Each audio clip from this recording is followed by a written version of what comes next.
I like you must have a business card. Oh, well, yes, I do. Thank you. You do? At 13, you have your own business card. Okay, that's a nice start. I'll get in touch with you later. Sure. What do you do? Oh, well, mainly, I like to call myself a software and cognitive developer because I love developing with cognitive computing and artificial intelligence.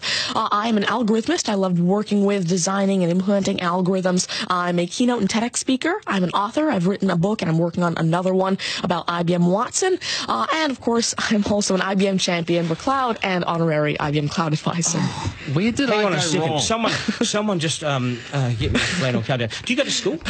Well, I'm currently homeschooled in grade 8, going to grade 9 now. Wow. Okay, so you're bright. Artificial intelligence is taking over the world. Is that fair to say?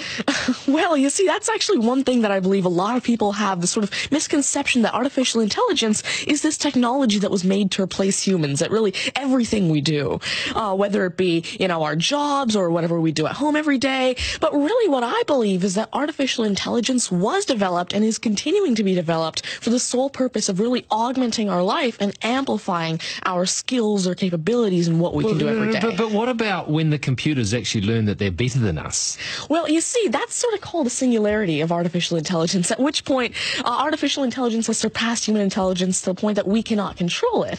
But really what I believe at this point, artificial intelligence, I won't go into the details right now since we're limited on time, but the thing is right now, artificial intelligence itself as a technology is so foolable and so primitive that either A, we won't reach that singularity point, or B, if we do, it's a very long ways off. Do you understand that, Mark? No.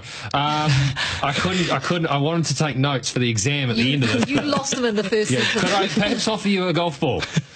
There you go. Thank you very much. You do this YouTube channel, which you teach people. What is that all about, and who is your target audience? Yeah, sure. Now, I actually have a YouTube channel called Tanmay Teaches that I've been running for around 6 years now, and it has over 144 videos and now 22,000 subscribers. And so on it, I love to teach about computing, really programming, these algorithms that I develop, machine learning especially, math, science, and especially technologies like IBM Watson. Because, of course, I like to share my knowledge because I realize that there's this lack of resources for people to learn about technologies like AI, which is why I absolutely love sharing my knowledge through, of course, these YouTube videos, the books that I'm authoring, the keynotes that I have, and really Watson comes in here in such a great way because Watson allows me... What's Watson? Sure. Well, Mark thinks he's a golfer, but what is Watson? Now, IBM Watson is essentially a cognitive system that allows developers to incorporate cognitive and machine learning into their applications without having to code in the actual intelligence. And what this means is that, of course, right now, really one of the main reasons developers aren't incorporating more machine learning into their apps is because it's so hard to do. It's really difficult to incorporate intelligence because... Has the I'm going to take this somewhere else, this interview. Has the Homeschooling Association of the World got hold of you as their front person? Well, there is actually a Homeschooling Legal Defense Association, I believe, HSLDA, in Canada, and I actually had a keynote for them last year in Niagara Falls. You're the poster boy for homeschooling, aren't you? Well, I did have a keynote for them, and I talked a lot about the advantages of homeschooling and why it's great for kids who want to go into different and really targeted subjects. Okay, I want to get right down to business now. When did you realise you were bright and smarter than most?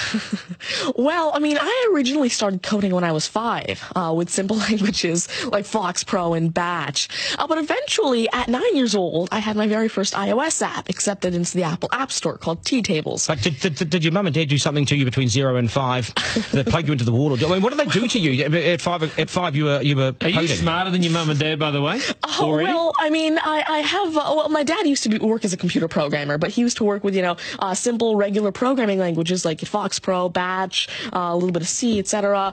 But you see, now I'm really interested in artificial intelligence and how it can actually be implemented on all these different platforms. You'd be a nightmare to teach. You'd be an absolute nightmare to teach, wouldn't you? Because you'll be smarter than the lecturers, and you would I never want to get in an argument with you, ever. But I would like to see you on a quiz show because I think you would nail that. Well, you see, there is one thing that I've been working on, and it's essentially an app called Ask Tanmay, an NLQA system.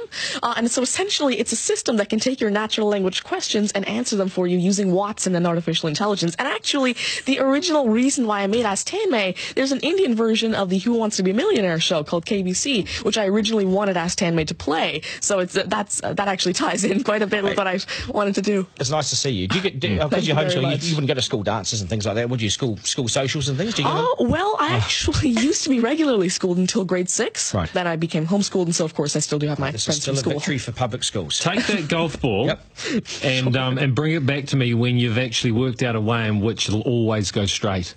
Because I think you could do it. Technically, using a genetic algorithm or something. I knew there'd be an answer. Hey, it's brilliant to meet you. You're a complete inspiration. And I hope my son was watching, a 7-year-old son. Message to Buster Garner, you got work to do, mate. Do your homework, and we got to sharpen things up. Nice to see you. Thank you very much. All the very best. Thank You're you. amazing. Thank you. You're amazing. Okay, news is next, and then we are joined by today's panel, which won't be as smart as this guy, but they'll still be good, and we will head back to some of the beach as well for a game of 9 and 10. So much pressure now on the contestant in 9 and 10 just to rip through it and get it right. It's coming up after 8.